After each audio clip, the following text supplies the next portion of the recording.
नमस्कार सांगवान जड़े विधायिका काम कौन निज अंचल विकास करने लोक मान समस्या शुणा ना निजर व्यावसायिक वाणिज्य बढ़ाइबा। आज आम कथा ओडिशा राजनीतिर एमती एक चेहरा विषय में जे 2024 मसीहा निर्वाचन में निज संपत्ति सारा राज्य में चर्चार थे।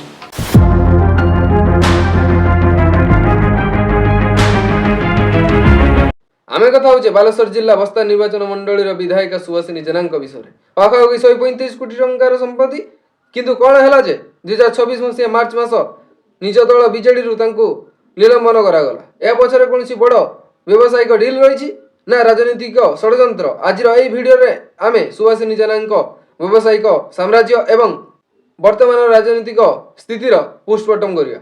बंधुगण सुहासिनी जेना केवल जड़े नेत्री नुहति से जड़े बड़ व्यवसायी। स्वामी होउछन्ती पूर्वतन सांसद रवींद्र कुमार जेना जी कि बालेश्वर एलए रो पूर्वतन एमडी थिले। आसंतु नजर पकईवा संपत्ति उपर एस 2024 एफिडेविट। मूल संपत्ति 135 कोटी टंका, अस्थावर संपत्ति 47 कोटी टंका। एथिरे बैंक डिपोजिट सुना हीरा गहना एवं म्यूचुअल फंड रे कोटी कोटी टंका निवेश होइछि। स्थावर संपत्ति 87 कोटी टंका।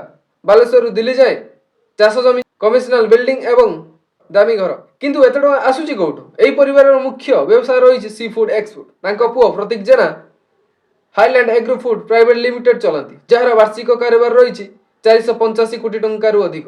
एमाने अमेरिका जापान एवं ताइवान भली देश को चिंगुड़ी एक्सपोर्ट करती। एबे आसिया असल कथा पर जड़े विधायिका पाखे एत संपत्ति एत शक्ति थी कहीं दलरू बाहर करागला। घटनाटी घटी राज्यसभा निर्वाचन समय अभियोग थिला जे सुभाषिनी जेना क्रॉस वोटिंग करिसेंती अर्थात निज दल विरुद्ध रे जाई अन्य काग वोट देइसेंती। जदियो से कहिथिले जे दलर सुप्रीमों कथा मानिछंती किंतु बीजेडी नेतृत्व तांको विश्वास करला नहीं। फलस्वरूप तांको दलरू सस्पेंड करागला।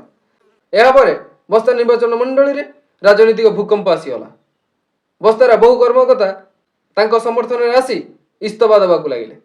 एठारे किछि गुरुत्वपूर्ण प्रश्न रही। नंबर 1 कौन जड़े शिल्पपति किंबा बड़ व्यवसायी राजनीति को आसिले से साधारण गरीब लोक मानकर समस्या बुझीपारे। क्वेश्चन नंबर 2 जतेबेले जड़े नेता कोटी कोटी टंकार व्यावसायिक स्वार्थ थाए सेतेबेले कौन से निज संपत्तिर स्वच्छता रखिपारे। प्रश्न नंबर 3 सुहासिनी जेना निलंबन कौन सतरे अनुशासन ना यह पछरे कौन बड़ राजनीतिक खेल रही। बंधुगण गणतंत्र रे जनता सबुठारु बड़। बस्तार लोक माने केवल विकास चाहती किंतु एही पावर स्ट्रगल भितरे सेमानंकर स्वर चापी ही जाउछि।